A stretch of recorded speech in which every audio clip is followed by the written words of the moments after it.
Assalamualaikum warahmatullahi wabarakatuh.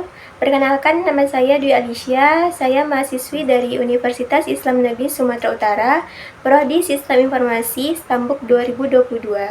Di sini saya ingin melakukan uji asumsi klasik menggunakan aplikasi IBM SPSS untuk mata kuliah statistika dan probabilitas. Nah, sebelum memulai melakukan uji asumsi klasik, kita harus tahu dulu apa itu uji asumsi klasik.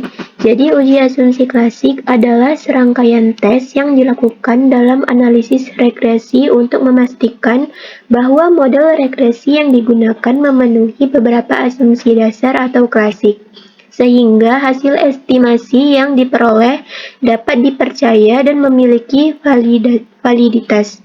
Uji asumsi klasik penting karena pelanggaran terhadap asumsi-asumsi ini dapat mengakibatkan estimasi yang bias atau tidak efisien dan tidak konsisten. Beberapa uji asumsi klasik yang sering dilakukan, yang pertama ada uji normalitas, yaitu untuk memastikan bahwa residual atau error berdistribusi normal. Uji ini dapat dilakukan dengan menggunakan uji statistik seperti Kolmogorov-Smirnov, Shapiro-Wilk, atau dengan melihat plot QQ. Yang kedua ada uji heteroskedastisitas.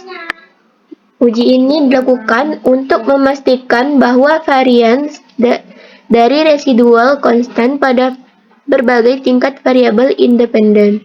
Uji ini dapat dilakukan dengan uji Bruce-Pagan atau melihat plot scatter residual terhadap nilai prediksi. Yang ketiga ada uji multikolinearitas. Uji ini dilakukan untuk memastikan bahwa tidak ada korelasi yang tinggi antar variabel independen dalam model. Uji ini dapat dilakukan dengan melihat varian inflation factor atau FIF atau matriks korelasi. Yang keempat ada uji autokorelasi. Uji ini dilakukan untuk memastikan bahwa tidak ada korelasi di antara residual. Uji ini sering dilakukan dengan menggunakan uji Durbin Watson. Langsung saja masuk ke aplikasinya. Langkah pertama di sini kita masuk ke variable view. Di sini saya buat variabel pertama x1, variabel kedua x2.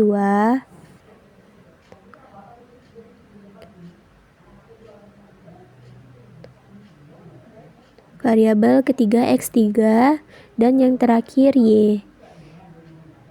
Di sini saya buat label untuk x1 dengan nama buah, yaitu mangga. Lalu x2 saya buat namanya manggis, x3 markisa, dan untuk y saya buat nama apel. Lalu pada measure ini kita pilih scale.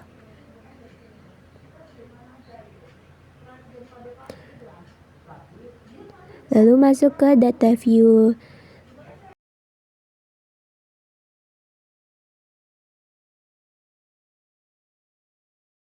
Di sini saya blok dulu karena data yang sudah saya siapkan berada di Word, jadi tinggal copy aja. Di sini saya menyiapkan 80 data.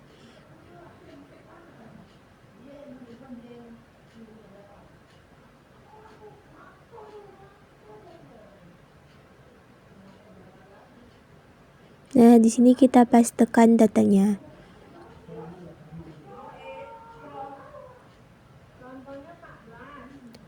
Lalu ke analyze, regression, kita pilih linear.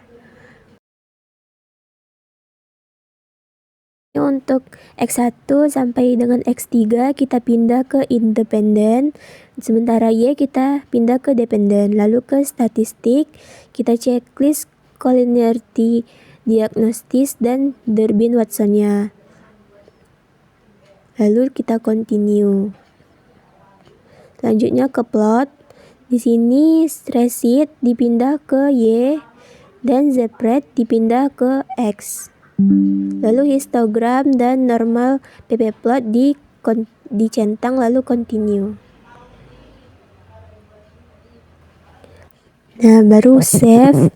Kita pilih residuals, under standardized-nya kita centang, lalu kita okekan. Di sini bisa dicek kembali.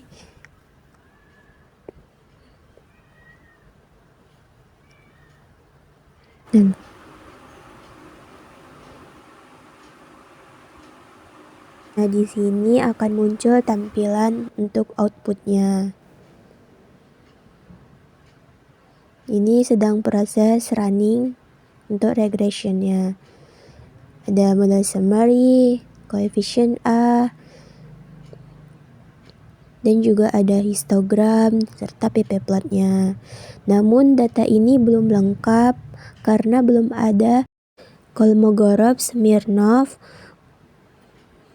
Jadi di sini kita masuk ke analyze lagi, pilih non-parametric test, ke legacy dialogs, lalu one sample. Nah, di sini under standardized-nya kita pindahkan, lalu kita okekan. Nah, di sini muncul untuk Kolmogorov-Smirnov-nya. Di sini saya akan menjelaskan dari hasil output yang didapatkan. Yang pertama, uji normalitas. Jadi pada uji normalitas ini, yang pertama ada histogram. Dari histogram ini secara visual tampak mendekati normal. Histogram menunjukkan distribusi dari residual standar deviasi. Distribusi residual tampaknya cukup simetris dengan kurva normal yang melapisi histogram. Namun untuk penilaian lebih mendalam, bisa kita lihat pada uji Kolmogorov-Smirnov. Nah, yang kedua ada pp plot. Dari pp plot yang saya paparkan ini, sebagian besar titik-titik berada di sekitar garis diagonal yang menunjukkan bahwa residual mengikuti distribusi normal.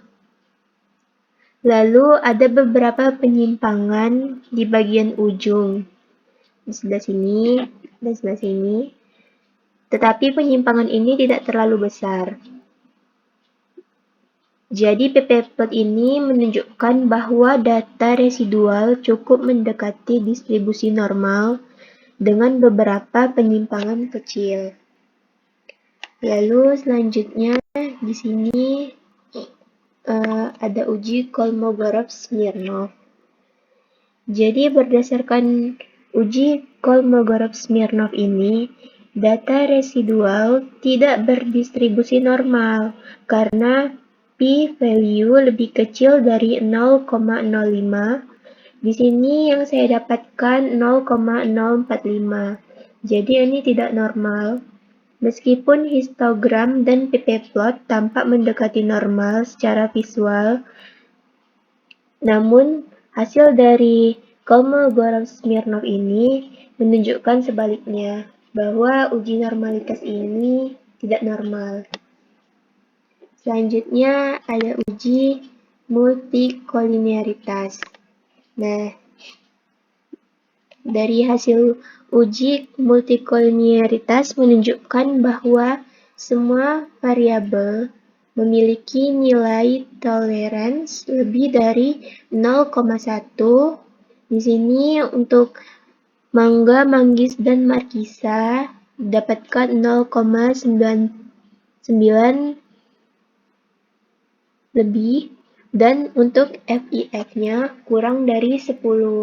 Ini berarti tidak ada masalah multikolinearitas yang signifikan dalam model regresi. Jadi, untuk uji multikolinearitas ini normal. Selanjutnya ada uji autokorelasi. Nah, pada uji autokorelasi ini, nilai Durbin-Watson atau DW yang sebesar 1,132 ini menunjukkan bahwa hasil uji Durbin-Watson mengindikasikan adanya autokorelasi positif yang signifikan dalam model regresi. Nilai DW yang lebih dari 1,5 dan tidak lebih dari 2,5 biasanya menunjukkan adanya pola korelasi yang teratur antara residual dari model regresi pada waktu yang berbeda. Secara umum, nilai DW di bawah 1,5 menandakan bahwa ada kecenderungan autokorelasi positif. Nah, selanjutnya ada uji homoskedastisitas. Nah, di sini menunjukkan bahwa titik-titik menyebar tanpa membentuk pola.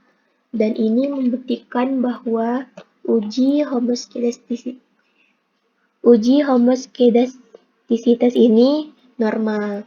Nah, dari semua uji asumsi klasik ini, cuman ada 2 uji yang normal. Yang pertama ada uji multikolinearitas dan yang kedua ada uji homoskedastisitas. Terima kasih telah menonton video ini dan jangan lupa like. Assalamualaikum warahmatullahi wabarakatuh.